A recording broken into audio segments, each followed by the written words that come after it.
अभी लोहिया का जिक्र चला, मैं पढ़ रहा था सेक्स को लेकर उनके विचार भी बहुत कंट्रोवर्शियल हो गए थे एक समय। कि उन्होंने कह दिया कि स्त्री और पुरुष के सब रिश्ते जायज हैं, तो ये जो लिव इन रिलेशनशिप क्या है? अब 3 तरह के गांधीवादी हो गए। सरकारी गांधीवादी पंडित नेहरू, मठाधीश गांधीवादी विनोबा भावे और कुजात गांधीवादी नीतीश कुमार। कॉन्ट्राडिक्शन नहीं है ये? फिलिस्तीनियों पर जिस तरह से नरसंहार होते हैं, मैं उनके आंदोलन में जाता हूँ, मेरे कई बार मित्रों को बुरा लगता है। तो आप ये भी मानेंगे कि हिंदुस्तान में समाजवादी प्रयोग भी सफल नहीं रहा, विफल हुआ, और साथ में ये पार्टियां भी विफल हो गईं, जिनमें से एक का हिस्सा तो आप खुद भी हैं। लालू और नीतीश रहे होते तो वो 50 साल तक दोनों इकट्ठे मिलकर राज करते। लालू अपने आप को लोहिया से, कर्पूरी से बड़ा मानते। उत्तर प्रदेश में मुझे लगता है कि मुलायम सिंह जी का बेटा लोहिया की लीगेसी है, जो मुलायम सिंह ने ओन करी, उसको कैरी कर रहा है। भारतीय राजनीति की ये एक अनिवार्यता हो गई है, ऐसा मैंडेटरी हो गया है कि लोग बाप से बेटे को ही आप लोग क्यों नहीं बने। मेरा बाप बड़ा आदमी नहीं था। प्रशांत किशोर अभी नए खिलाड़ी हैं बिहार चुनाव में, वो भी ऐसी बहुत सारी बातें कह रहे हैं जो मुझे लगता है कि समाजवाद के बहुत करीब है। वो शिक्षा की बात कह रहे हैं। जदयू के विरोध में लड़ने वाले बहुत सारे लोग वो सारी बातें कह रहे होते हैं जो जदयू के आप जैसे नेता कह रहे होते हैं। आपने अच्छा सवाल ये किया है। देखिए, जदयू के सामने दिक्कत ये हो गई है इस समय, नीतीश कुमार ने किसी नेता को भी स्थापित करने का प्रयास नहीं किया कि हूँ आफ्टर। तो जैसा कैसा बचा हुआ समाजवादी आंदोलन आज हम देख रहे हैं, आप इस बात को मानते हैं कि 2, 4, 5 साल बाद ये भी खत्म हो जाने वाला है? फिलहाल चुनाव का वक्त है, कोई नकारात्मक टिप्पणी नहीं करना चाहता।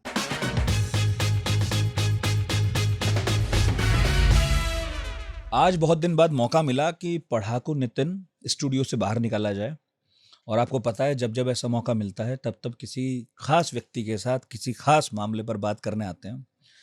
तो मैं वैसे बहुत देर से बात कर रहा हूँ, कैमरे जस्ट ऑन हुए हैं।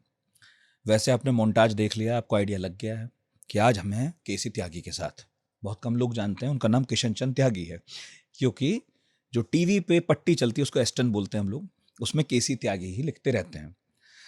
आप दोनों सदनों में रहे हैं, राज्यसभा लोकसभा में, और जनता दल यूनाइटेड जेडीयू नीतीश कुमार की, उसको डिफेंड करने के लिए केसी त्यागी जब जब टीवी पे आए तो हमेशा ऐसी बात कहते रहे जो सुनने लायक थी। इनफैक्ट ये बात हम आज सब जानते हैं और सहमत भी होंगे कि बहुत कम नेता ऐसे रह गए हैं जो जिनको लगता है कि ये सुनने जैसे हैं, इनको सुनना चाहिए। केसी त्यागी उन्हीं में से एक हैं। और आज हमने सोचा क्या, वो ये कि आज बात हो जाए थोड़ी उनसे समाजवाद पर, उनके जीवन पर, और बिहार चुनाव निकट है तो 2-4 सवाल अगर वो इजाज़त देंगे तो उस पर भी। तो ज़्यादा वक्त नहीं लेता, शुरुआत करता हूँ। और आज वैसे 8 अक्टूबर है सर, बहुत बहुत स्वागत। जेपी की पुण्यतिथि है, 2 दिन बाद उनका जन्मदिन भी है, 3 दिन बाद, 11 दिन को। बाद, और 12 को फिर लोहिया की पुण्यतिथि है। तो ये संयोग बन गया ऐसा कि जो इतने बड़े नेता हुए समाजवादी आंदोलन के, उनके जीवन में आए महत्वपूर्ण दिनों में हम ये बात कर रहे हैं। बहुत बहुत शुक्रिया, आपने समय दिया। जब मैं एंट्री कर रहा था बहुत सारी किताबें देखी मैंने। आजकल वक्त मिलता है आपको किताबें पढ़ने का? बिहार चुनाव चल रहा है। नहीं, बिहार चुनाव तो अब चल रहा है। ये मेरे 30-35 साल का जो से ज़्यादा का मेरा पॉलिटिकल कैरियर है, उसमें हम लोग उस जमाने में पढ़ कर के राजनीति में आते थे। वाई आई जॉइंड पॉलिटिक्स, तो उस समय एक चिंतन चलता था सोसाइटी में। आज़ादी के बाद 20 साल बाद, 67 प्लस के बाद की बात कर रहा हूँ, जो सपने हमने फ्रीडम मूवमेंट में देखे थे, जो बापू ने दिखाए थे, हमारे फ्रीडम फाइटर्स ने दिखाए थे, वो पूरे होने बंद हो गए थे, कम हो गए थे। बेरोजगारी थी, gap between the poor and the rich वो हो गया था। संविधान में था कि सबके अधिकार एक जैसे होंगे, उस पर प्रहार होने लगे थे। किसानों की हालत कमोबेश वैसी थी जैसी प्री 47 थी। तो ये चीज़ें हमें एजिटेट करती थी कि नहीं, क्यों नहीं हो पाया, बदलना चाहिए, नया जमाना आना चाहिए। तो उस समय हमारे इलाकों में भी सोशलिस्ट मूवमेंट के लोग थे। जनसंघ उस समय कम थी, कम्युनिस्ट हमारे इलाके में नहीं थे, कांग्रेस थी या सोशलिस्ट थे। आपका इलाका? Western UP. मेरे गाजियाबाद से एमएलए सोशलिस्ट था, मेरठ से एमपी सोशलिस्ट था, मुजफ्फरनगर से एमपी सोशलिस्ट था। मेरठ से गाजियाबाद से कई एमएलए थे, तो ये था कुछ नारे लगते। एक तो हिंदी आंदोलन चला था, अंग्रेजी में काम ना होगा, फिर से देश गुलाम ना होगा, हैं, उसमें भी हम पार्टिसिपेट किए। और गांधी जी खुद कहते थे कि आज़ादी के बाद मैं चाहूँगा कि अगर मैं एक दिन के लिए तानाशाह बनूं तो हिंदी राष्ट्रभाषा होनी चाहिए। उसके साथ साथ हम चूँकि किसान परिवार में पैदा हुए, एक बार मैं अपने पिताजी के साथ अपने पिताजी की 6 महीने की कमाई जो गेहूं था उसको लेकर मुरादनगर की मंडी में गया। हमारे अपने बैल थे, हमारी अपनी बैलगाड़ी थी, पिताजी थे, एक हमारा मजदूर था और मैं था। जाकर के एक आड़ती के यहाँ हम रुक जाते हैं, जितना गेहूं पिताजी का है वो सारा उतार दिया जाता है और पिताजी को बीड़ी पीने, पिताजी बीड़ी पीते थे, उनको बीड़ी का बंडल दिया जाता है। आधा घंटे बाद जो मुनीम जी हैं वो आते हैं, कहते हैं कि 15 रुपये ठीक है, पिछली बार 14.5 था, बढ़ा दिया 8 आने। या तो पिताजी उसको लेकर वापस बैक टू द घर जाएं या उसको एक्सेप्ट करें। तो मतलब हमारा पार्टिसिपेशन जो था हमारे प्रोड्यूस में तय करने के लिए शून्य था। चले आते थे, कोई और एक्स्ट्रा इनकम नहीं थी किसी तरह की भी उन गांव में उस समय।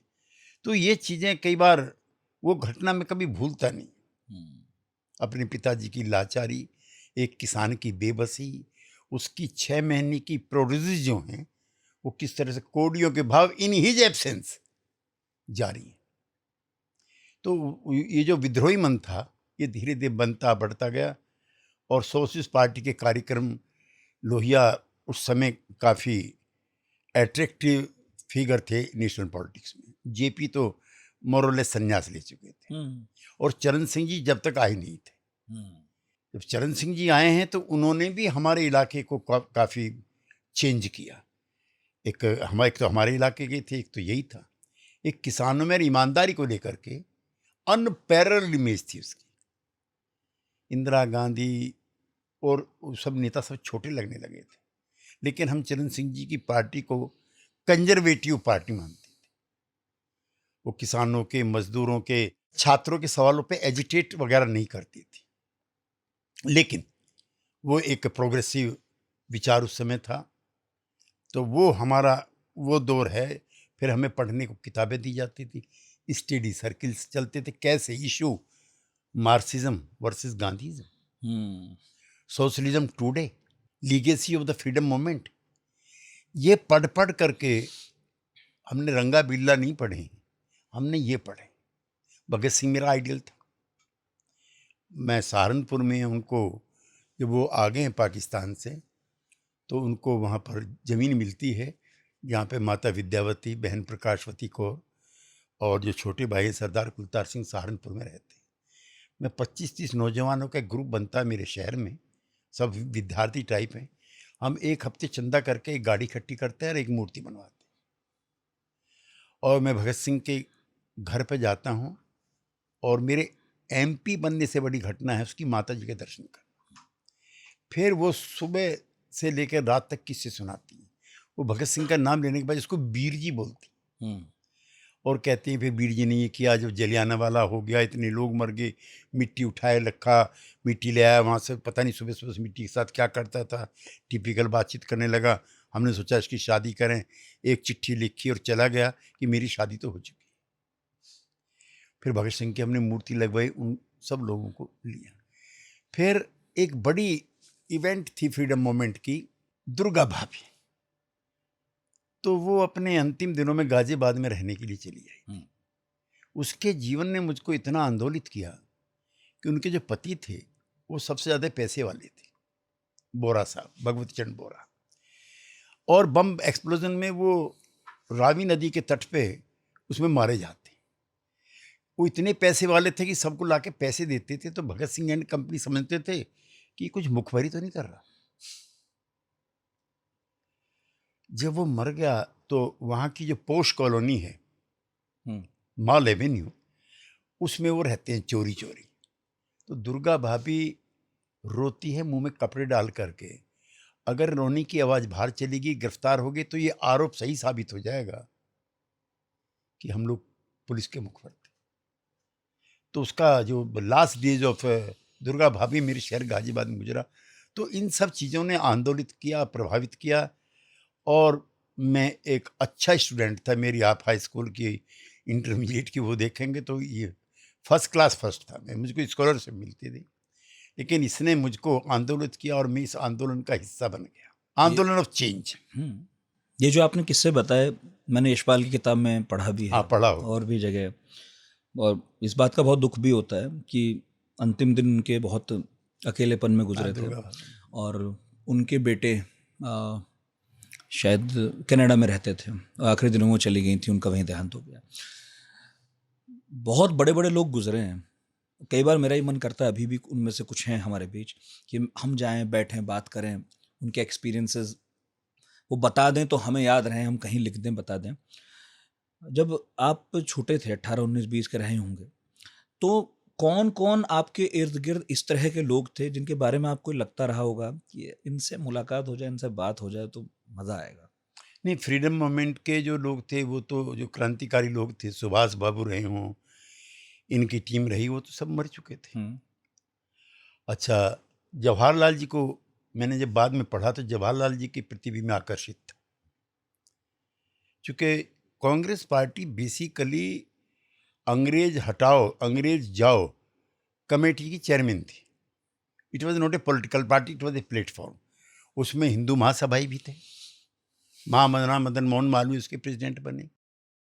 उसमें लाला लाजपत राय भी थे, हाँ, लाला हिंदू लाजपत महासभा राय से भी वो थे। नहीं, उसमें आपके जो और भी जो राजे महाराजे थे वो भी थे, राजा जी राजगोपालाचार्य भी थे उसमें, और उसमें लोहिया भी था, उसमें जेपी भी था, उसमें ए के गोपालन थे, उसमें EMS नंबूदरीपाद थे, उसमें जवाहरलाल भी थे काफी दिनों से, सुभाष बाबू भी थे। और ये सारे लोगों का एक प्रेशर ग्रुप था within Congress, how to radicalize the Congress, how to make it a party of the peasant and the workers. तो ये युद्ध, लेकिन गांधी जो थे वो सबसे होशियार थे। एक बार जीपी चिट्ठी लिखते हैं कि भाई देश आजाद होगा उसके बाद क्या होगा, उन्हें तुम बताओ क्या होगा। तो जेपी एक ड्राफ्ट बना के लाते हैं, बड़ा रिवोल्यूशनरी।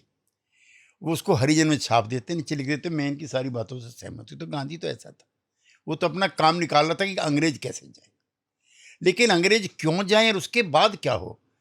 तो उस समय जो सोशलिस्ट थे उनकी चिंताएं थी। और आपको एक और चीज़ बताऊँ, आपने अच्छे टाइम पे ये कार्यक्रम रखा। अब जब मैं आपसे बात कर रहा हूँ, समाजवादी आंदोलन के 90 साल पूरे हो चुके। 1934-35 में पटना में कांग्रेस सोशलिस्ट पार्टी की स्थापना होती है, और कोई बड़ा नेता नहीं है आज़ादी के आंदोलन का, देखिए 3 को छोड़ दीजिए, गांधी, जवाहरलाल और सरदार पटेल। बाकी जितनी भी लीडरशिप है 1942 में सब बंद हो जाते हैं। ये सोशलिस्ट ही सारा आंदोलन चलाते हैं। तो जो फ्रीडम मूवमेंट की लीगेसी है गांधी की, उसके कई टुकड़े हो गए। अब 3 तरह के गांधीवादी हो गए। सरकारी गांधीवादी पंडित नेहरू, मठाधीश गांधीवादी विनोबा भावे, और कुजात गांधीवादी Lohia, JP, Narendra Dev, Rajnarayan, Madhu Limaye, George Fernandes, Karpoori Thakur, Sharad Yadav, Ramvilas Paswan, Nitish Kumar, Mulayam Singh Yadav, dot dot dot. ये कुजात गांधीवादी हैं। गांधी के जो सत्याग्रह की स्पिरिट है, पीसफुल्ली वी विल एजिटेट, उस लीगेसी को सोशलिस्ट जो हैं वो रिप्रेजेंट करते थे। और मैं कोई कहने में, मुझे आपके इस पे ब्रॉडकास्ट पे कोई अफसोस नहीं है, मैं बहुत प्रिविलेज के साथ कहना चाहता हूँ कि 1917 की जो क्रांति थी USSR की, उसने हिंदुस्तान नहीं पूरी दुनिया के नौजवानों को आकर्षित किया था। ये सोशो इकोनॉमिक ऑर्डर को भी चेंज करने की क्रांति थी। उसने भगत सिंह को कहा, Bhagat Singh was a Marxist, उसकी पूरी टीम को किया, सारे सोशलिस्टों को किया, इवन जवाहरलाल नेहरू और जितने भी लोग थे, इन सब का आदर्श क्रांति थी और मार्क्सिज्म था। और कांग्रेस सोशलिस्ट पार्टी जो बनी थी उसमें मार्क्सवादी और सोशलिस्ट सब एक थे। आज वो सारे फिनोमिना भी इरेलेवेंट हो गए। आज मार्क्सिज्म जो है वो हाशिए पर है। और आपकी जानकारी के लिए 100 साल का ही कम्युनिस्ट मूवमेंट है। 1924 में बनी थी कम्युनिस्ट पार्टी, एमएन रॉय। वो आज हाशिए पे है। तो दुनिया बदल गई है। उस समय it was a proud saying, you know I am a Marxist. अब वो नहीं बचा, सब खत्म होगी दुनिया। जब से वैश्वीकरण का युग शुरू हुआ है तो सोशो इकोनॉमिक ऑर्डर जो जिसकी इच्छा और कल्पना हमने की थी वो सब खत्म हो। आप खुद को सोशलिस्ट कहते हैं? नहीं, सोशलिस्ट तो हम ही हैं, इसमें कोई दो राय नहीं है। लेकिन कौन से सोशलिस्ट हैं? अभी भी एक तो वहीं आ रहा हूं। अटल बिहारी वाजपेयी जी ने भी कह दिया था that I am a Gandhian socialist. हाँ, बीजेपी गांधीवादी समाजवाद में विश्वास रखती है। रखती थी। नहीं, अभी तो नहीं, जब अटल जी के समय में, अब वो नहीं कहती। नहीं, वो कहीं ना कहीं मेरा अब ख्याल तो है उनकी वेबसाइट में जहां नहीं, लिखा माफ करना, रहता है विचारधारा। हमारी बिरादरी की पार्टी है, हमारी सहयोगी पार्टी है। अब तो कोई कहते हैं कि इसके प्रिम्बल में से समाजवादी हटा दो। लेकिन it was a proud to be a socialist and I am still feel that I am a socialist. यद्यपि मार्क्सिज्म इरेलेवेंट हो चुका, मैं कोई दिक्कत नहीं मुझे आप पे कहने पे। गांधीवाद की जो कुछ परंपराएं हैं वो भी जीवित है, जैसे सत्याग्रह। उसने जो प्रिंसिपल ऑफ नॉन वायलेंस है उसने दुनिया बदल दी। और जहाँ जहाँ भी परिवर्तन हो रहे, जैसा भी परिवर्तन हुआ नेपाल में, उसकी कोई पॉलिटिकल फिलोसफी नहीं, उसकी कोई पॉलिटिकल पार्टी नहीं है। बंगाल, पश्चिम ईस्ट पाकिस्तान में हुआ, बांग्लादेश, अब पूरी दुनिया में चल रहे हैं जो मूवमेंट है। लेकिन जब तक कोई संगठित पार्टी ना हो, कोई पॉलिटिकल फिलोसफी ना हो और सोशो इकोनॉमिक चेंज का कोई प्रोग्राम ना हो, तो किसी आंदोलन का कोई मतलब नहीं है। फिर वो बाकुन इनका अनार्किज्म। तो कौन से वाले सोशलिस्ट हैं आप? मैं गांधीवादी सोशलिस्ट हूँ। मैं भगत सिंह को भी मानता हूँ, सुभाष बाबू को भी मानता हूँ, मैं मार्क्स को भी मानता हूँ। कॉन्ट्राडिक्शन नहीं है ये? नहीं, इसमें कोई कॉन्ट्राडिक्शन नहीं है। All the means of the production must be owned by the society. मैं कैपिटलिज्म के खिलाफ हूँ। इसने, पूंजीवाद ने गरीब और अमीर के बीच में खाई पैदा कर दी। एक सेक्शन ऑफ द सोसाइटी इतना इन्फ्लुएंट हो गया, रोजे अखबार पढ़ते इतने करोड़पति हिंदुस्तान में बढ़ गए। ये कभी नहीं लिखते कि बिलो पॉवर्टी लाइन कितने लोग रह रहे हैं। तो मेरा मन एजिटेट करता है एज ए सोशलिस्ट कि नहीं, धरती पे कहीं भी असमानता नहीं होनी चाहिए, हिंदुस्तान में नहीं। मैं वियतनाम वार के लिए चिंतित था। मैं दर्जनों बार एंटी वार डेमोन्स्ट्रेशंस में गया। जब क्यूबा में चढ़ाई की है अमेरिका ने में, I was oppose to that also. फिलिस्तीनियों पर जिस तरह से नरसंहार होते हैं, मैं उनके आंदोलन में जाता हूँ। मेरे कई बार मित्रों को बुरा लगता है, आई डोंट माइंड इट। तो असमानता जहाँ भी है, अनइक्वलिटीज जहाँ भी हैं, ब्रूटलिटीज जहाँ भी हैं, मानवता पे जहाँ भी प्रहार है, वहाँ मैं हूँ। आज इसीलिए मैं आपसे बात करने आया कि मैं चाहता हूँ कि आप ये क्लास लें और मुझे समझाएं कि ये सोशलिज्म है क्या। क्या सोशलिज्म एक ऐसा व्यक्ति सोशलिस्ट होता है जो कम्युनिस्ट भी नहीं हो पाया और जो पूंजीवाद से तो नफरत करता है, कारण आपने बता दिए। क्या बस उतना ही है सोशलिस्ट नहीं, होने उसका का सारा मतलब? बदल गया। देखिए, बेसिकली ये मार्क्स का कंसेप्ट था जो उसने कैपिटल में 1854 के आसपास लिखा था। मैं तो लंदन गया एक कॉन्फ्रेंस में, मैं तो मार्क्स की कब्र पे भी फूल चढ़ा का है। वो पहला दुनिया का इंटेलेक्चुअल था जिसने गरीबी के खिलाफ और पूंजीवाद के खिलाफ निर्णायक लड़ाई लड़ी थी। लेकिन यूएसएसआर में भी, चाइना में भी, सब जगह प्रयोग विफल हो गया। वहाँ बड़े बड़े पैसे वाले लोग हैं सब जगह। अब जितने भी विदेशों में पैसे लग रहे हैं, मैं देखता हूँ ये रूसियों के हैं, ये चीनियों के हैं। अब उसमें मैक्सिमम बराबरी रह गमीर अमीर के बीच, बहुत ऊंची खाई ना हो। और मैं अपनी इंडियन डेमोक्रेसी के लिए भी आपसे कहना चाहता हूँ, चंद्रशेखर जी जो हमारे अध्यक्ष थे जनता पार्टी के, वो एक चीज़ कहते थे कि किसी के महलों की रोशनी मेरी आंखों में नहीं चुभती। रोशनी महलों में सलामत रहे, मुझे कोई दिक्कत नहीं, लेकिन गरीब की झुग्गी में जो जलता हुआ चिराग है उसमें बाती और तेल देते रहो, वो भी चमकते रहे। जिस दिन गरीब की झुग्गी में बाती और तेल खत्म हो जाएगा, महलों की रोशनी संकट में पड़ जाएगी। इसलिए गरीबों के बीच में भी जो प्रोलिटेरियत हैं, जो हैव नोट्स हैं, जो सर्वहारा हैं, उनकी जिंदगी में भी संभव सुधार आते रहे। हम्म, और अगर ये ज़्यादा बढ़ेगा तो वायलेंट नॉन वायलेंट दोनों तरह के आंदोलन को जन्म देगा। हम्म, तो मैं, ये कोई मार्क्सिस्ट सेइंग भी है, हम्म। लोहिया की भी है, गांधी की भी है, जयप्रकाश की भी है, दिनकर जी भी लिखते हैं जो राष्ट्र कवि हैं। तो आप मानते हैं कि कम्युनिस्ट प्रयोग जो हुआ दुनिया भर में असफल हो गया। वो फेल हुआ, ठीक है। हमारे देश में सोशलिस्ट पार्टियां बनी, प्रयोग हुए, और मैं ये तो नहीं कह सकता, आप भी नहीं कह सकते कि उन्होंने सेंटर के लेवल पर बहुत परिवर्तन किए हों, क्योंकि शायद उतनी ताकत नहीं मिली, लेकिन राज्यों में तो ठीक ठाक मौके मिले। अभी थोड़ी देर पहले आप खुद कह रहे थे, मान भी रहे थे कि हिंदुस्तान में भी हुआ कि अंतर बढ़ता गया। तो आप ये भी मानेंगे कि हिंदुस्तान में समाजवादी प्रयोग भी सफल नहीं रहा, विफल हुआ, और साथ में ये पार्टियां भी विफल हो गईं, जिनमें से एक का हिस्सा तो आप खुद भी हैं, जो अपने आप को वारिस मानती थी सोशलिस्ट मूवमेंट का। ये काफ़ी हद तक आपका विश्लेषण सही है। 1948 में ही जो सोशलिस्ट थे कांग्रेस के, वो अलग हो गए।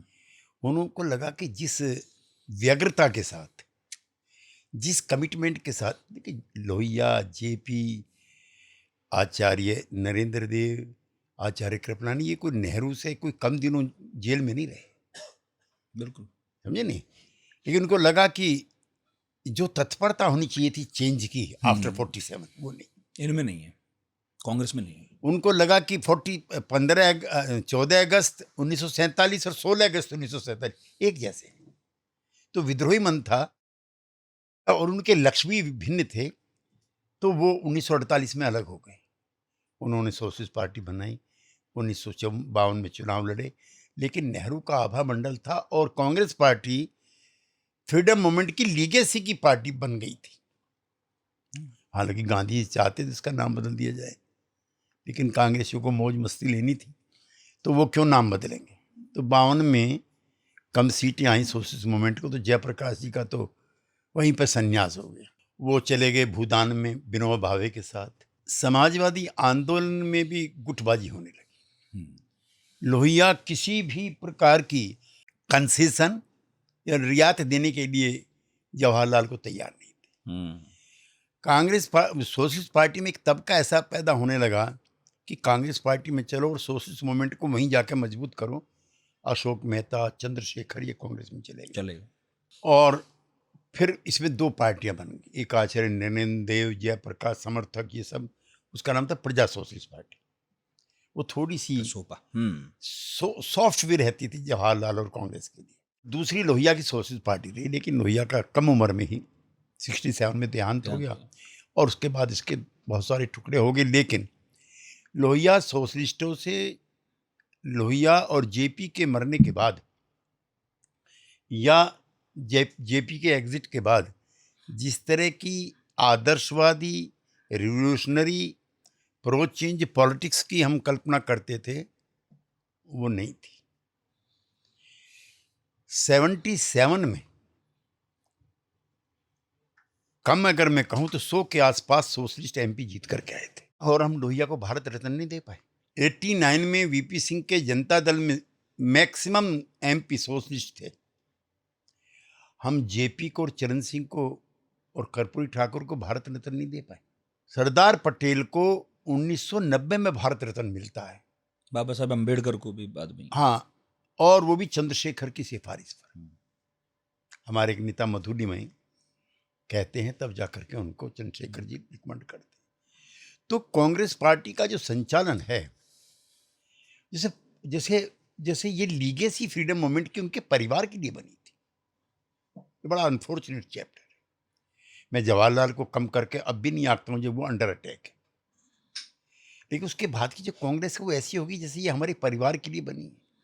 इतनी कुर्बानियां तो बहुत सारे परिवारों ने दी थी, जवाहरलाल जी को मैं छोड़ देता हूँ, लेकिन बहुत लोगों ने दी। दुर्गा भाभी, भगवती जी बोरा, उसके उदाहरण मेरे शहर में थे। वो तो वो कुछ वक्त कांग्रेस में भी रही, दिल्ली प्रदेश कांग्रेस के अध्यक्ष भी थी। कौन? दुर्गा भाभी। ये मेरी जानकारी, कांग्रेस ज्वाइन के लिए थी बाद में, मेरी जानकारी नहीं। कांग्रेस तो सबकी पार्टी थी उस समय। भगत सिंह के पिताजी कांग्रेस में थे। विधायक हुए थे बाद में, भाई विधायक दो थे चार साल आपके ही बाद। सहारनपुर से ही।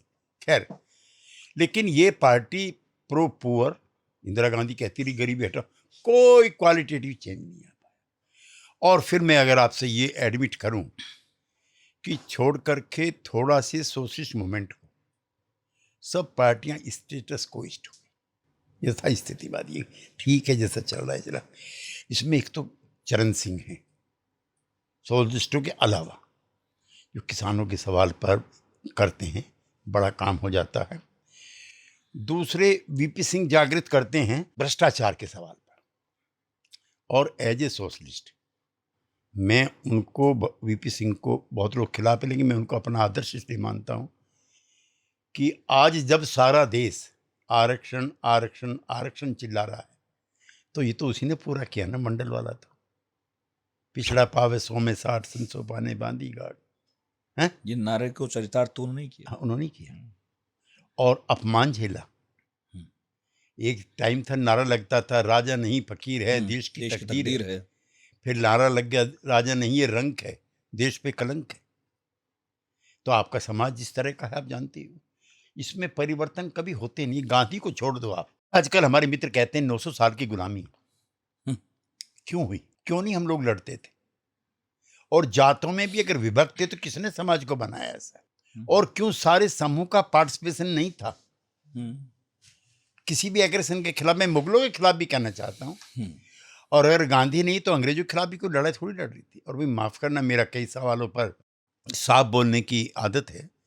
1857 का जो आंदोलन है वो ब्रिटिश इंपीरियलिज्म के खिलाफ तो था, लेकिन वो जनता के लिए नहीं था। वो राजा रजवाड़े और नवाब अपनी अपनी रियासतों की सलामती के लिए ज्यादा लड़ रहे थे। उसको पहला विद्रोह नहीं मानता। गांधी है जो फ्रीडम को कॉमन मैन के पास लेके जाने का प्रयास कर। मेरे सवाल का जवाब रह गया, लेकिन हालांकि अच्छा हुआ कि आप भटके।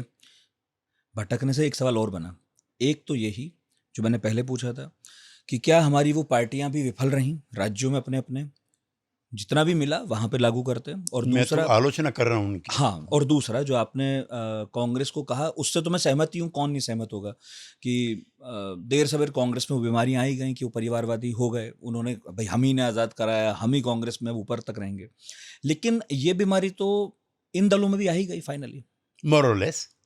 मोर और लेस। हाँ, इसमें मैं कर्पूरी ठाकुर को छोड़ देता हूँ। 1984 में उनके बेटे का टिकट, पार्टी के जो प्रेसिडेंट है वो लोकदल में थे उस समय, लिस्ट लेकर के कर्पूरी जी के पास जाता है। वो लिस्ट फाड़ के कहते हैं मैं चुनाव नहीं लड़ूंगा अगर मेरे बेटे का नाम, यही लड़ दिया मैं। एक। दूसरा नीतीश कुमार है।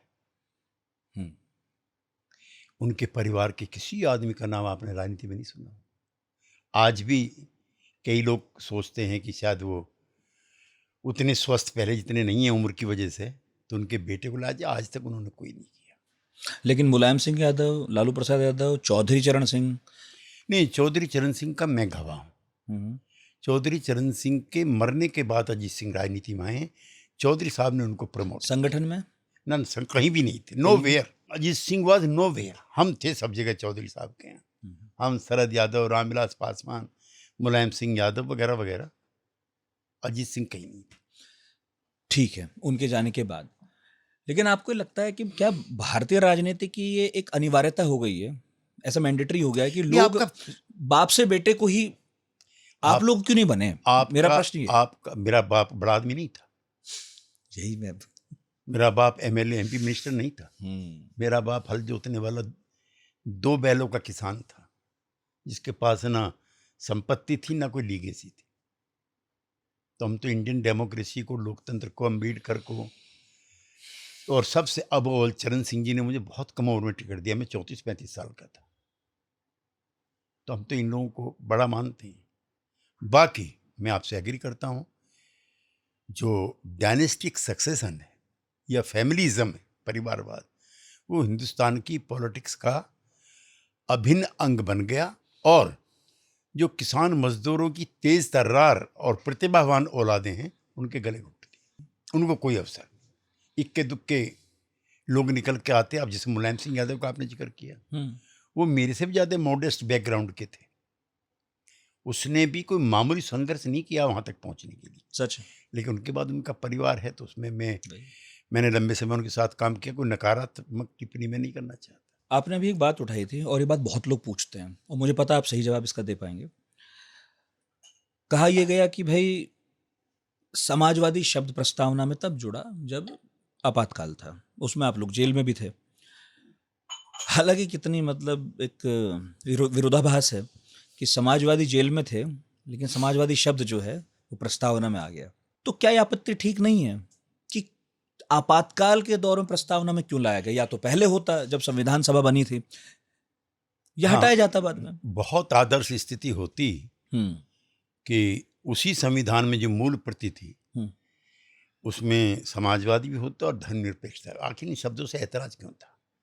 गरीब और अमीर के बीच का फर्क जितना कम हो, समाज में हिंसक प्रवृत्तियों को रोकने के लिए भी जरूरी है। उत्तर प्रदेश में चरण सिंह ने बहुत इफेक्टिव लैंड रिफॉर्म्स किए थे, यहाँ नक्सलवाद नहीं पनपा। जहां जहां लैंड रिफॉर्म नहीं हुए वहां नक्सलवाद है। जो जमीन को जोते बोए वो जमीन का मालिक है, वाई नोट। एक किसान की, एक जमींदार की 2000 बीघे जमीन पड़ी हुई है, उसको जोतने बोने वाला भी नहीं है। जो हलवाया खेत पे काम कर रहा है उसके बच्चे भूखे मर रहे हैं, सामंत मौज मस्ती में। यही तो समाजवाद था। पर फिर भी एक देश को क्या दिशा देनी चाहिए? ये ठीक है, बहुत लोग तर्क देते हैं कि जब कांग्रेस ने आज़ादी दिलाई तो रोड मैप भी वही तैयार करती और कौन करता।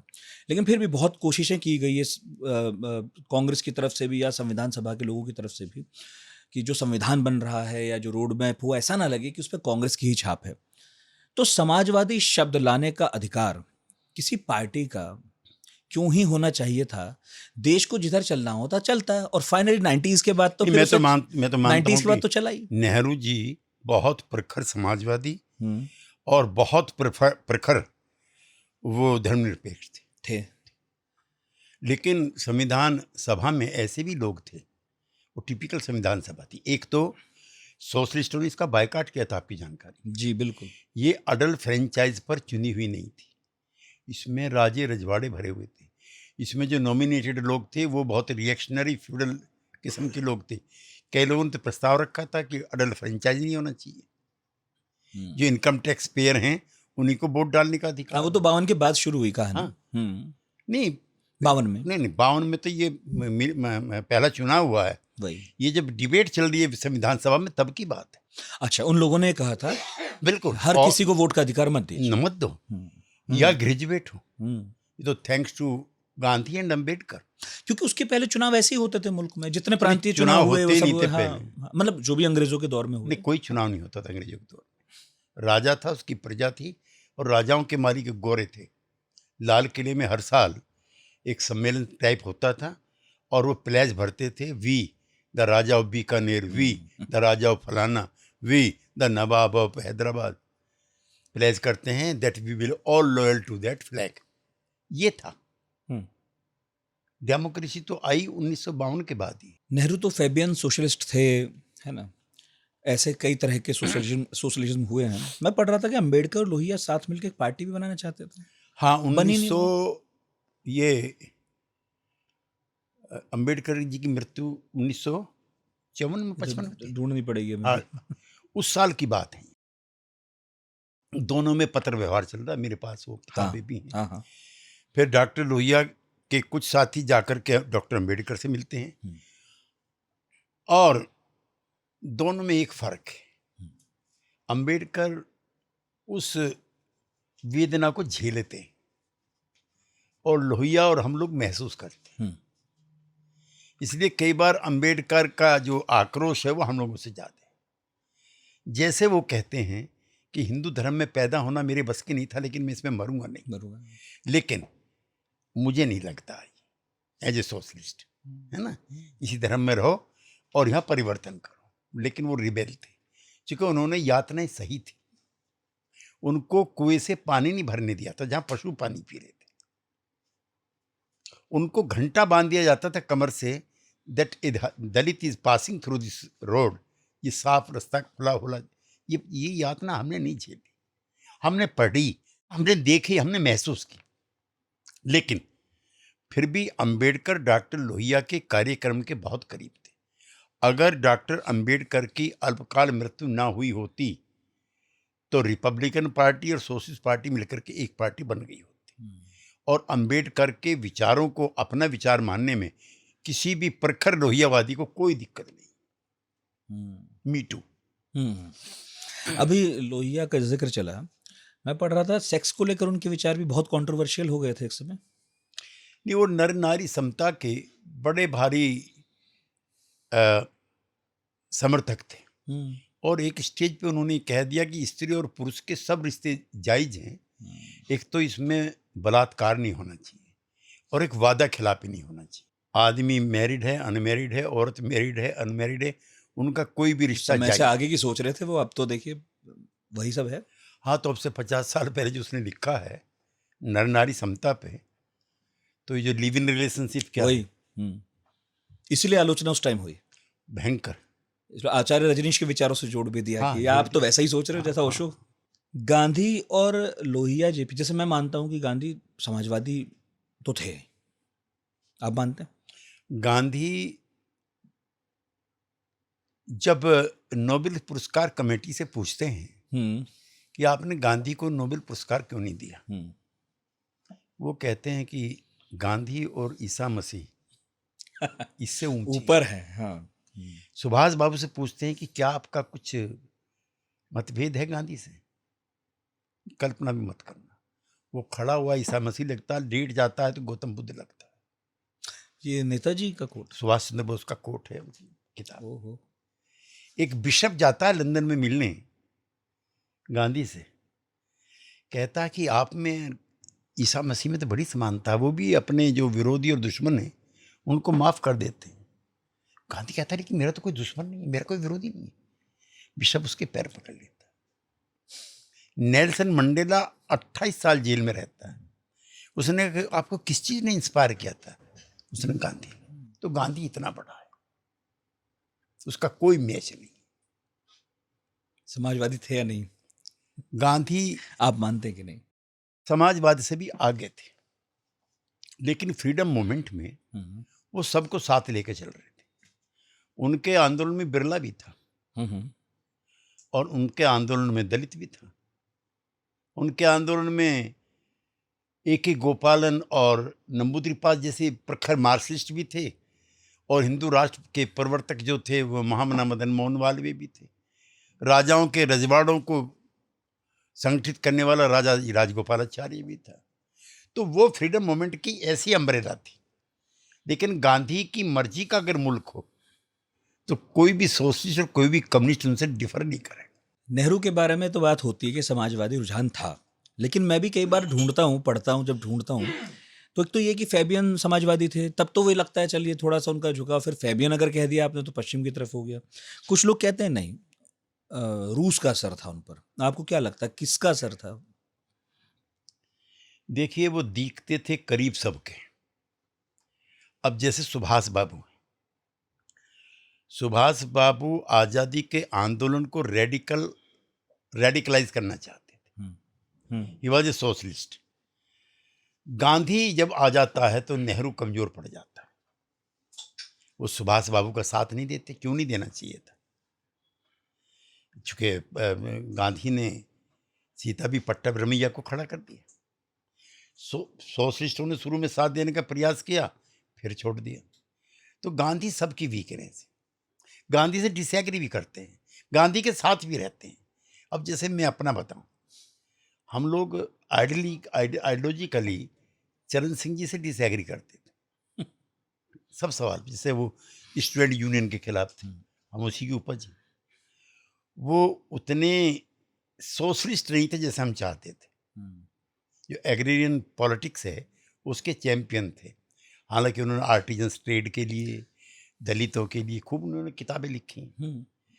तो लेकिन वो हमारे लिए ऐसा था, डिसएग्री करके भी उससे अलग होने को मन नहीं करता था। ऐसी उस जमाने का था। गांधी की ऐसी अम्ब्रेला थी, उसके नीचे सब रहते थे, कुंठित भी रहते थे कई बार, जैसे भगत सिंह वाला प्रकरण है। गांधी इरविन पैक्ट जब होता है बहुत सारे लोगों की इच्छा है कि भगत सिंह की माफी हो जाए। उसके मदर फादर भी सब लोग लगे रहते हैं। लेकिन जितनी स्पष्ट गांधी ने विरोध नहीं किया है। भगत सिंह की फांसी का गांधी कभी समर्थन नहीं करते, लेकिन वो वायलेंस का भी कभी समर्थन नहीं करते, तो कॉन्ट्राडिक्शन हो जाता है। भगत सिंह की फांसी माफ हो जाए, भगत सिंह गांधी को कोई दिक्कत नहीं है, लेकिन उसको प्रोपेगेट नहीं करते। तो ये है गांधी के साथ। वीएन दत्ता की इस पर बड़ी सुंदर किताब है। आपने 12 अध्यक्षों के साथ काम किया है ना, अभी आप बता रहे थे थोड़ी देर पहले। आप किताब भी लिख रहे हैं अच्छी सी, बहुत मजा आएगा जब आप लिखेंगे उसे। और उसमें तरह तरह के लोग हैं। चरण सिंह के अलावा और कौन नेता आपका ऐसा रहा जिसके बारे में आप यही कह सकते हो कि मैं डिसएग्री तो करता था, छोड़ नहीं सकता था? नीतीश कुमार है, और तो बड़े लोग थे। चंद्रशेखर जी, बड़ा बड़ा नेतृत्व था उनका। जिस दिन जेपी गिरफ्तार होते हैं, वो कांग्रेस वर्किंग कमेटी के मेंबर हैं, इलेक्टेड। इंदिरा गांधी के उम्मीदवार को हरा करके जीतते। वो इंदिरा गांधी से कहते हैं कि इससे मत लड़ो, संत है ये, और विपक्षियों से लड़ते रहो। एक दो बार वो वार्ता भी कराते हैं इंदिरा गांधी। अब जिस दिन गिरफ्तार होते हैं तो ये पीछे रहते थे और पार्लियामेंट्री स्ट्रीट थाने में जाते हैं, इनको क्यों गिरफ्तार किया भाई? उसने कहा अभी you are also under arrest, SHO कहते हैं। 19 महीने कांग्रेस वर्किंग कमेटी का नेता जेल में रहता, जेल में। उससे कैसे डिसएग्री करूं?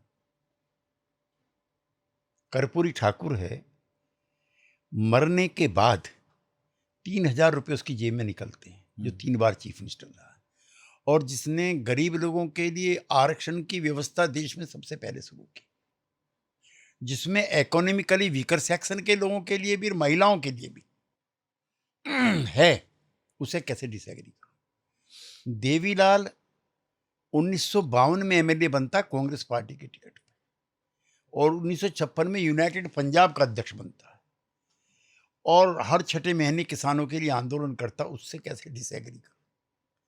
बहुगुणा जी हम लोगों की कतारों के नहीं थे, वो कांग्रेस से आए थे, लेकिन सेकुलरिज्म पर, सोशलिज्म पर हम अपने आप को उनके काफी करीब पाते थे। वीपी सिंह को मैं इतिहास के निर्माताओं में से एक मानता हूं, जिन्होंने पिछड़ी वंचित हैव नोट्स की लड़ाई लड़ी। आज राहुल गांधी क्या, आज बीजेपी क्या, आज आरएसएस क्या, हमारी तो बात छोड़ दीजिए, आज लेफ्ट क्या, सब मंडल मंडल मंडल, जातिगत आरक्षण, उन सभी चीजों की बात करते हैं। वो नायक था। शरद यादव मेरे मित्र भी थे, भाई भी थे, कॉमरेड भी थे, रूममेट भी थे 10 साल तक। मैं एमपी बना, वो मिनिस्टर बने, तब हम अलग हुए। और मुलायम सिंह यादव जैसा किसी साथी की मदद करने वाला मैंने देश में दूसरा नेता नहीं देखा। और वो अजीब उनका व्यक्तित्व था। उन पे अमर सिंह भी था और केसी त्यागी भी था, आजम खान भी थे, उन पर आजम खान भी था, उन पर रामचंद्र दास भी थे। लेकिन अपने कार्यकर्ता के लिए अच्छा, इसलिए चरण सिंह की लीगेसी से लड़के झगड़ के, उनके बेटे से लड़के झगड़ करके भी वो स्थापित हो गया। ये मामूली बात नहीं थी, उससे कैसे डिसएग्री करो? जॉर्ज फर्नांडीज समाजवादी आंदोलन का इतना बड़ा नेता है, उसने 74 में रेल की हड़ताल करा दी, पूरा देश ठप हो गया। इमरजेंसी में वो हमें बम देने लगा, मारो, छोड़ो, ये करो, वो करो, उसे कैसे डिसएग्री करो? और नीतीश कुमार हमारी पीढ़ी का, मैं बहुत जिम्मेदारी से आपके मंच पे कहना चाहता हूँ कि सोशलिस्ट मूवमेंट में अकेला नेता है इस समय जिस पे ना परिवारवाद का आरोप है, एक इकन्नी भ्रष्टाचार का आरोप उस पर नहीं है, उस पर किसी भी तरह का जातिवाद का आरोप नहीं है, और सोशलिस्ट फेल लगते हैं हमारे आपको सब जगह।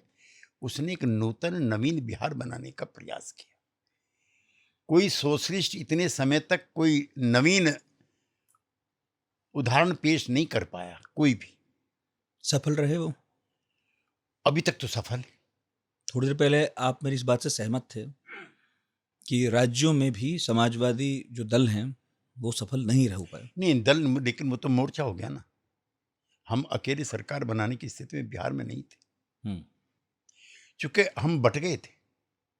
अगर लालू और नीतीश रहे होते तो वो 50 साल तक दोनों इकट्ठे मिलकर राज करते। पर मौका तो दोनों के पास था कि मिलकर चला लेते। नहीं, मिलकर चला लेते, लेकिन वही जो आपने पहले सवाल उठाया, 2 साल के बाद ही लालू अपने आप को लोहिया से और कर्पूरी से बड़ा मानने लगे। जिन लोगों ने उसको बनाने में मदद की थी, चाहे शरद यादव हो, चाहे रामविलास पासवान हो, चाहे नीतीश कुमार हो, उनको इग्नोर करने लगे, तभी तो लोग अलग हुए ना। लेकिन 1 डेढ़ 2 दशक बाद जब मौका मिला कि गठबंधन में रहकर हम उन पॉलिसीज को लागू करते हैं, फ्री हैंड करते हैं, हमारे ऊपर कोई भी ऐसा दल प्रेशर नहीं बना सकता जिससे हम मूलतः सहमत ना हो। मैं भाजपा या कांग्रेस की ही बात कह रहा हूँ। फिर क्या दिक्कत है? दोनों बड़े नेता, दोनों समाजवादी, दोनों एक ही नर्सरी में बड़े हुए। नहीं, वो तो आपको जो लगा हो, मुझे मीडिया में तो बहुत चलता नहीं, है कुछ मुझे भी। जो लगा, हाँ, एक तो लालू जी एरोगेंट बहुत हो गए थे, और फिर उनके बाद उनका परिवार संचालित करे, जो आज साबित हो रहा है। नीतीश कुमार के सामने ये डिलेमा नहीं है, माफ कर, काशीराम के सामने ये डिलेमा नहीं था। कल काशीराम की भी पुण्यतिथि है, उसको भी मैं ट्रिब्यूट देना चाहता हूँ।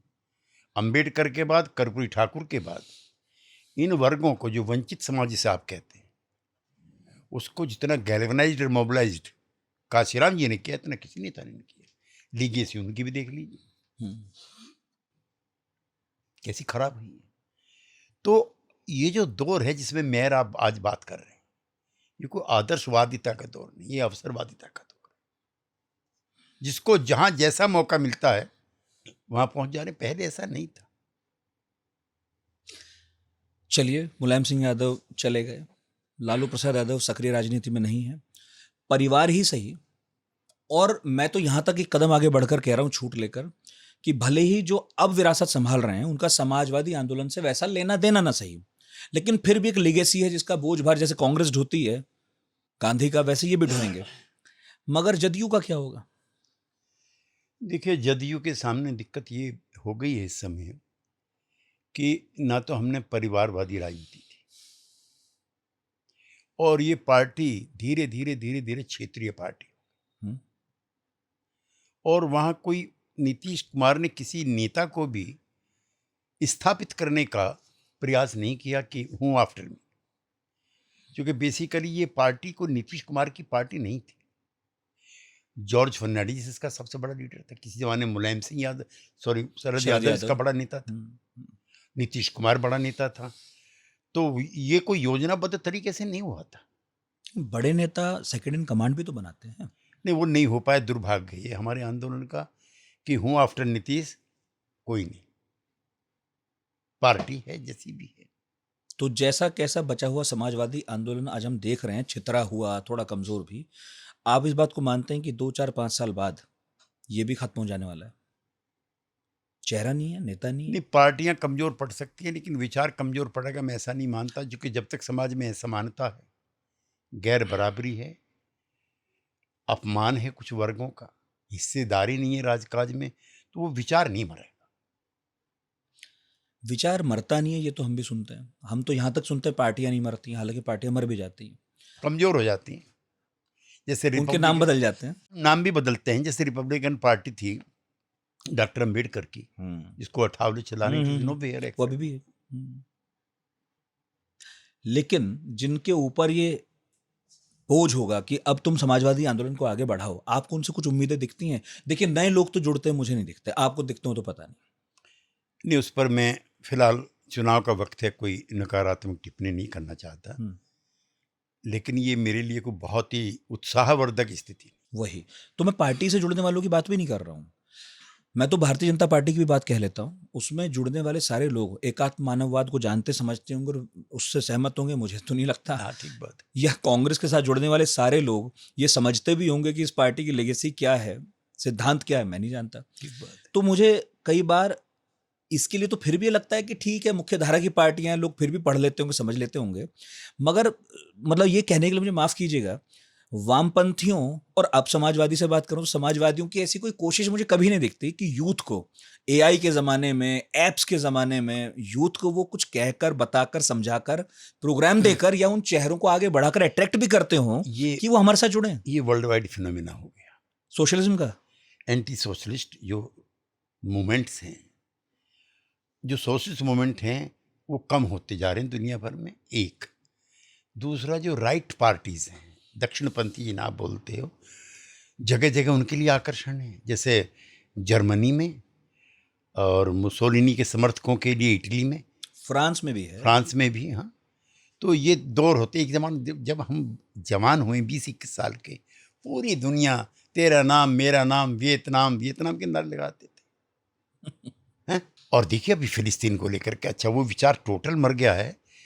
यूरोप का कोई मुल्क नहीं है जहां 1 लाख से कम का डिमॉन्स्ट्रेशन हुआ फिलिस्तीनियों के पक्ष के लिए, कोई मुल्क, अमेरिका भी ऐसा नहीं, ब्रिटेन, बार्सिलोना, पेरिस, रोम, कोई जगह नहीं है। लेकिन ये भी कह रहे हैं कुछ लोग कि जो प्रोटेस्ट के लिए निकले हैं उनमें ज्यादातर वही लोग हैं जो कभी ना कभी या तो मिडिल ईस्ट से वहां कर बसे हैं, कि मतलब सारे या मुसलमान मुसलमान हैं। ना, सारे नहीं? मुसलमान में नहीं मानता ना, गोरे अच्छा। भी हैं, क्रिश्चियंस भी हैं। नहीं, आवाज तो है पर उतनी उतनी बड़ी आवाज नहीं है वो। देखिए वियतनाम वार पर जितने जलूस अमेरिका में निकले थे इतने कहीं नहीं निकले। सच है, वो दौरा लगता है ना। पर हाँ, नहीं वही मैं कह रहा हूँ, वो दौर अलग था। लेकिन अब भी अच्छा पूरा का पूरा मुल्क फ्रांस क्यों मान्यता दे रहा है? हम्म, 1 दर्जन यूरोप के मुल्क अब फिलिस्तीन को मान्यता दे रहे हैं। क्यों? क्योंकि जो ब्रुटलिटी थी नेतन्याहू हाँ, ये की सच और है। इजराइल की, वो चुभने लगी लोगों को। हम्म। आखिर ह्यूमन राइट्स भी हैं, ह्यूमैनिटी भी है, ऐसा नहीं है। इनफैक्ट मैं आपके साथ एक लंबा पॉडकास्ट करना चाहता हूँ। मैं देख रहा था आपके यहाँ फिलिस्तीन पर कितनी फाइल्स हैं, आप लेख भी लिखते हैं, आप फिलिस्तीनी, आप अभी बता भी रहे थे उस मूवमेंट के साथ कितना गहरे जुड़े हुए हैं। इनफैक्ट आपकी मुलाकातें भी इनके कई भाई बड़े नेताओं से हैं। 1948 में हाँ। गांधी जी का बता दूं पहले तो, हाँ हाँ हाँ हाँ इस पे किसी और दिन बैठेंगे। हाँ गांधी जी ने हरिजन में एक लेख लिखा है हाँ हाँ बिल्कुल। कि जैसे ब्रिटेन ब्रिटिशर्स का है, जैसे फ्रांस फ्रांसीसियों का है, ऐसे ही फिलिस्तीन फिलिस्तीनियों का। 48 आदमी थे जिस दिन घोषणा हुई है इजराइल की, 48%, और 1948 में 2 घंटे बाद युद्ध शुरू कर दिया। अमेरिका और यूरोप उसके साथ हो गए। जो सेकंड वर्ल्ड वार में यहूदी पिट चित करके आए थे, उनको एक नेशन की जरूरत भी थी, ये उन्होंने थोप दिया। वहाँ पे यहूदियों का बड़ा स्थान भी है जेरूसलम में। और लेकिन सेकंड वर्ल्ड वार का तो मैं विटनेस नहीं हूँ, इतनी ब्रुटलिटी ह्यूमैनिटी के साथ मैंने नहीं देखी जैसे फिलिस्तीनियों के साथ।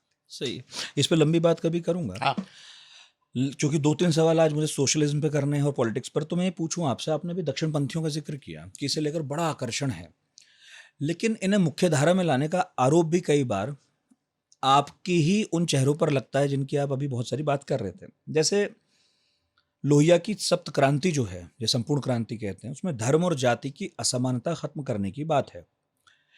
लेकिन क्या आप ये मानते हैं कि गठबंधन की पॉलिटिक्स ने समाजवादियों को इस रास्ते से भटकाया?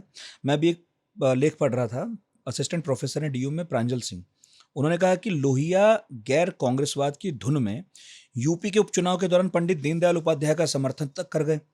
लोहिया और नानाजी देशमुख के साथ उनके भी बड़े अच्छे संबंध थे, पॉलिटिक्स में वो सक्रिय हो गए, यूपी के सीएम बनाने की कोशिशें करते रहे। तो इस तरह विपरीत जो विचारधाराएं हैं उनमें सहयोग की शुरुआत हुई।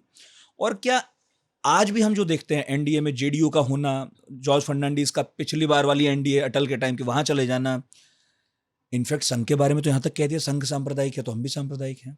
आप मानते हैं कि समाजवादियों का एक बड़ा रोल रहा है हिंदुस्तान में दक्षिणपंथी पार्टी के प्रति आकर्षण पैदा करने में या उसे मुख्यधारा में लाने में?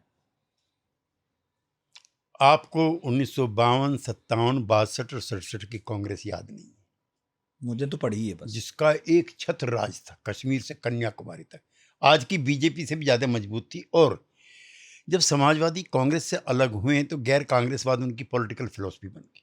सच है, और उसमें वाइट यू के सोशलिस्ट कम्युनिस्ट साथ थे उसमें। सच है। 67 की जो गैर कांग्रेसी सरकारें बनी हैं, मैं उत्तर प्रदेश का रहने वाला हूँ, रुस्तम सेठिन नाम के कम्युनिस्ट नेता, राम प्रकाश गुप्ता जो बीजेपी वाले हैं, जनसंघ वाले हैं, उनके साथ मंत्री बने। तो उस समय सबसे बड़ा जो लक्ष्य था वो कांग्रेस को हटाने का था। वही पॉलिटिकल फिलोसफी थी, उसमें कम्युनलिज्म, सोशलिज्म, ये सब लुप्त थे। इनसे समझौता कर लिया हो गया अपने आप ही, कर नहीं लिया कोई। हमने सोशलिज्म को कोई कंडेम नहीं किया, हमने कोई सांप्रदायिकता को बढ़ाने के लिए कोई आंदोलन नहीं चलाया। लेकिन उससे हाथ तो मिलाया। भाई ये तो इतिहास है। 100 साल की आज कम्युनिस्ट पार्टी है, 100 साल की आज जो है आरएसएस है। उसकी फिलॉसफी पूरे देश में फैल गई, उनकी पूरे देश में मर गई। इसके लिए किसको दोष देंगे आप? एक दूसरा, जब ये गैर कांग्रेसवाद बढ़ता रहा और कांग्रेस पार्टी का वर्चस्व भी बढ़ता रहा, तो फिर इमरजेंसी का दौर आ गया, जेपी का मोमेंट आ गया, उसमें सबसे हम साहब शामिल हो गए। कितनी प्रताड़ना हुई वो आप लेखकों ने भी नहीं लिखा है। हम जेल में, हमारे घर वाले पिट रहे हैं, जॉर्ज फर्नांडीज की बूढ़ी माँ को मारा जा रहा है, नखून निकाले जा रहे हैं लॉरेंस फर्नांडीज के भाई के। तो जेल में हमारा एका हो गया, या तो मरें या क्या करें, या मिलके लड़ें। हाँ, लड़े 67 में, ठीक। लेकिन विचार चुके एक नहीं थे, प्रतिबद्धताएं चुके एक नहीं थी, हम फिर टूट गए। और समाजवादी आंदोलन की तो डॉक्टर लोहिया ने किताब लिखी है, सुधरो या टूटो। तो हम सुधरते कम थे, टूट जाते जाते थे। वो जनता पार्टी वाला प्रयोग भी इसलिए विफल हुआ हाँ, क्योंकि विचार एक नहीं थे। तो फिर से सीखे क्यों नहीं? अगले आने वाले दशकों में बार बार हाथ मिला, हम कमजोर होते चले गए। नहीं। और उसके पीछे जनसंघ जो थी, उसके पीछे संघ भी थे। हमारे पीछे कोई संचालित करने वाली ऐसी शक्ति नहीं थी जो हमें बांध कर रखे। जेपी के बाद, जेपी के समय भी जनता पार्टी बनी है ना, सोशलिस्ट एकता नहीं हुई है। और फिर हमारे कैसे कैसे थे, मधुलिमय समाजवादी आंदोलन के बहुत बड़े नेता थे, दूसरे राजनान थे, दोनों एक दूसरे के खिलाफ लोकसभा का चुनाव लड़ गए। तो ये जो मेरे नेताओं की जो दूरदर्शिताएं हैं, स्पर्धाएं हैं, उसके लिए हमें दोष मत दो। आप उन नेताओं में से हो। एक तो आप मुझे इसलिए पसंद है, खुल के बोलते हैं। दूसरा इसलिए भी कि आप जिनके नाम ले रहे हैं उनके साथ आप रहे हैं। हाँ, रहा हूँ। आप तो राजनारायण के साथ थे भाई। मैं राजनारायण जी जिस दिन हार का है बांका में, हाँ, मैं तो उस दिन भी उनके पास था। लेकिन उसी राजनारायण ने, उसी सोशलिस्ट ने, उसी लोहिया के चेहरे ने इंदिरा गांधी को भी हराया, चुनाव में भी और कोर्ट में भी। तो हमारा इतिहास भी कोई कलंकित इतिहास नहीं है। लेकिन आपके नेताओं की गलतियां आपकी नहीं, आप ही कह रहे हैं। नहीं, मैं उन डिसीजन मेकिंग मोमेंट्स का हिस्सा नहीं हूं मैं। अब तो हैं। अब it is too late now. लेकिन उत्तर प्रदेश में मुझे लगता है कि मुलायम सिंह जी का बेटा, हालांकि मैं एनडीए में हूं, मुझे नहीं उस तरह से कहने का हक है, मैं चाहता हूं एनडीए की सरकार कायम रहे, लेकिन जो लोहिया की लीगेसी है, जो मुलायम सिंह ने ऑन करी, उसको कैरी कर रहा है, जो लालू का बेटा नहीं कर पा रहा है। अच्छा, जो समाजवादी एजेंडा हम लोग समझते होंगे, जो आपने बताया भी आज इस पॉडकास्ट में, चाहता था आप बताएं, इन्हें ज़्यादा लागू करने का स्पेस एनडीए में है या यूपीए में ज़्यादा दिखता है, जहां ज़्यादा समाजवादी रुझान की पार्टियां साथ भाई हैं? ऐसा है कि इसमें एक आरक्षण एक बड़ी चीज़ है और दूसरी धर्मनिरपेक्षता। सही है। हम जब यूथ थे तो हमें उस समय के, आपको याद नहीं है, किताबें हैं कि right after right, right after right. Godhra से भी ज़्यादा किलिंग भागलपुर में हुई। मैं जिस शहर में चुनाव लड़ने गया था बाद में, मेरठ, आपका मुजफ्फरनगर, मुरादाबाद, ये सेंटर थे दंगों के, अलीगढ़ हैं, ये कांग्रेस के टाइम पे हुए थे। और सोशलिस्टों ने, ये मैं ऑन रिकॉर्ड कह रहा हूँ मजबूती के साथ, आज जो कांग्रेस जिन सवालों को लेकर उठी है, कांग्रेस पे हमने, वो वोट चोरी का आरोप गलत लगा रहे हैं, हमने तो उनका जनाधार चोरी किया है, हमने पिछड़े छीन लिए, हमने दलित छीन लिए, हमने माइनॉरिटी छीन ली। चुके इनके साथ अन्यायपूर्ण व्यवहार कांग्रेस पार्टी के नेतृत्व ने किया। क्यों नहीं आपने काला काले करके रिपोर्ट जो है इम्प्लीमेंट की? क्यों नहीं मंडल कमीशन आपने किया? आज कह रहे हो, मैं और राहुल गांधी उसी पार्लियामेंट में साथ थे जब उसने मंडल का विरोध किया कि इससे नफरत फैलेगी समाज में। राजीव गांधी ने, Rajiv Gandhi, I am sorry. तो जैसे आप कह रहे हैं कि मेरे नेताओं की गलतियों का दोषी आप मुझे ना ठहराइए, वैसे जिस कांग्रेस की आप बात करें इस दौर की, उन नेताओं ने जो किया सो किया। मैं आज की कांग्रेस की बात करता हूं, आप उसे भी बरी कर दीजिए और नए राहुल गांधी एक है जो इन सवालों को लेके चला है, लेकिन JDU of Nitish Kumar and KC Tyagi, हमने जातिगत जनगणना कराई जिसका ढिंडोरा वो पीट रहे। हमने साबित किया कि किस तरह से 65% बैकवर्ड है बिहार में, आरक्षण कुल 27% का है, हमने किया। हमने मार्जिनलाइज सेक्शन जो थे विद इन द मंडल, उनको 2-2 लाख रुपए स्वावलंबी बनाने के लिए दी, वोट लेने के लिए नहीं। और अभी जो 10-10 हज़ार रुपए हैं वो महिलाओं को ऐसे नहीं दिए गए हैं, वो स्वरोजगार योजना। ये चरण सिंह भी कहते थे, लोहिया भी कहता था कि जो आर्टिजन्स के ट्रेड में, मेरा आप गांव के हैं, लोहार कहाँ आपके गांव का, कुम्हार कहाँ आपके गांव का, तेली कहाँ चला गया, दर्जी कहाँ चला गया, नहीं। आपका जुल्हा कहाँ चला गया? सब शहरों में आकर रिक्शा चला रहे हैं। चुके सारे जिन आर्टिजन ट्रेड में लगे हुए थे वो मोनोपोली हाउसेस के पास चले गए, जो गांधी कहता था, जो आजकल मोदी जी भी कह रहे हैं। मैं जो कहना चाह रहा हूँ, पूछना चाह रहा हूँ वो ये है, और ये आखिरी कुछ दो एक सवाल है। आज का यूथ देख रहा है, मैं सोशलिज्म पे खूब बात करना चाहूँगा, कर रहा हूँ, करूँगा आगे भी, क्योंकि मेरे लिए वो एक रहस्यमयी सी विचारधारा है जिसे हमने साकार होते नहीं देखा, लेकिन मेरे देश के संविधान की प्रस्तावना में लिखा है। तो मुझे लगता है कोई तो सोच समझ के किया गया होगा। पर आज लोग ये पूछ रहे हैं कि जो फ्रीबीज जिनको बोल दिया जाता है, मैं तो नहीं कहता उसे, हालांकि वो कह रहे हैं वो तो सब दे रहे हैं। प्रशांत किशोर अभी नए खिलाड़ी हैं बिहार चुनाव में, वो भी ऐसी बहुत सारी बातें कह रहे हैं जो मुझे लगता है कि समाजवाद के बहुत करीब है। वो शिक्षा की बात कह रहे हैं, कह रहे जब तक स्कूल नहीं बनते बच्चों की प्राइवेट वाली फीस भी हम अदा कर देंगे। तो ऐसे तो बहुत सारे लोग समाजवादी नहीं होकर भी, जो आप कुजात गांधीवादी कह रहे थे, उनके लिए भी कहा सकता है कुजात समाजवादी हैं। तो मैं देखता हूं बहुत बार कि जदयू के विरोध में लड़ने वाले बहुत सारे लोग वो सारी बातें कह रहे होते हैं जो जदयू के आप जैसे नेता कह रहे होते आपने हैं। अच्छा सवाल ये किया है। भारत में और पर्टिकुलरली बिहार में भी सामाजिक न्याय समय की मांग हो गई है। मुझको याद है 2015 के चुनाव में संघ प्रमुख के जुबान से निकल गया था आरक्षण की समीक्षा का, 50 पे आ गई थी बीजेपी। सच है।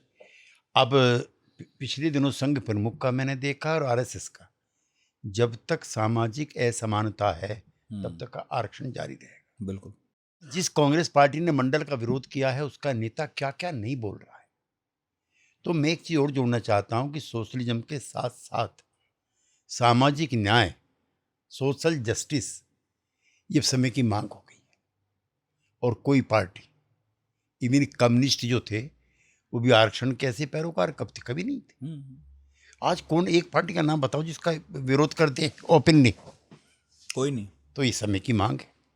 और ये अंबेडकर, लोहिया, कर्पूरी ठाकुर, चरण सिंह, नीतीश कुमार की जीत कि जो हम कहते थे, जो हम करते थे, वह सब पार्टियां बोल रही हैं। अब मैं आपको देखिए, ये वाले जो पॉडकास्ट हैं फंसाने वाले पॉडकास्ट नहीं होते ना। मैं आपको फंसा सकता कि मैं आपसे कहूं कि आप साथ क्यों नहीं हो जाते, फिर बीजेपी क्यों नहीं छोड़ देते, वो तो आपकी पार्टी का और आपका निर्णय है।